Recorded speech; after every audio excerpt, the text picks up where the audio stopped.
A song lives forever. Music spans time.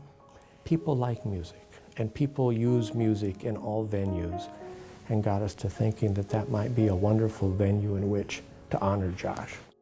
When the Becker family was grieving the loss of their young boy Josh, they were able to find inspiration in a local composer.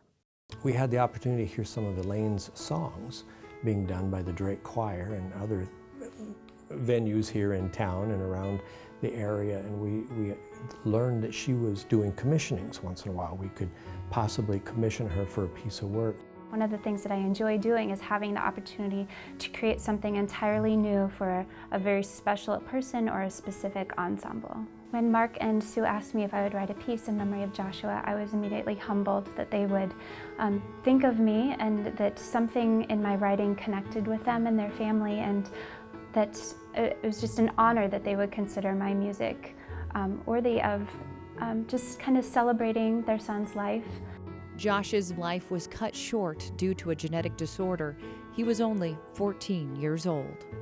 Joshua was born with Smith-McGinnis syndrome. It's a chromosomal disorder. It manifested itself in many ways.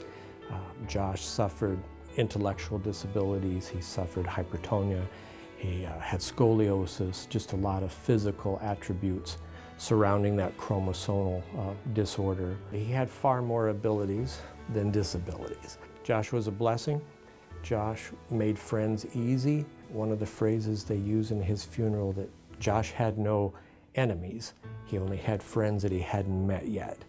The piece started to come to life when Elaine found the perfect words in a poem. I was very inspired. I had that spark immediately, and I knew that this was the right piece to remember Joshua. It was almost like the piece wrote itself. It would speak about remembering and speak about joy. You can still hear there's a little bit of pain, but I think through that there's comfort and there's hope and there's ultimately joy. And you can experience this joy when the song is performed this weekend.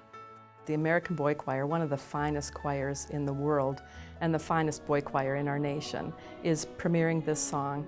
Written in honor of a boy is just going to be emotional, even if you don't know the backstory. So we haven't heard it yet. We'll hear it for the first time Saturday night. I don't know what to expect. I think we're already, I guess, celebrating just the fact that Elaine took the project on. We celebrate Josh's life. I'm sure there'll be tears. You have to give me.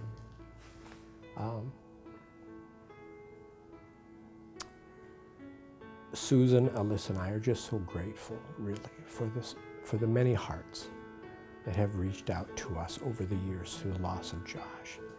Without even hearing the song, just this endeavor has brought about a healing process to our family that we're very grateful for.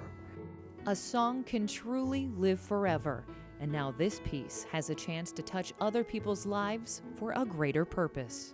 It's very much a piece of just remembering, and so through hearing these sweet voices of these young boys, that they will just look back and remember their Joshua with joy as well. But more than anything, we just want to celebrate the music that the choir will do. We want to celebrate the work that Elaine has done.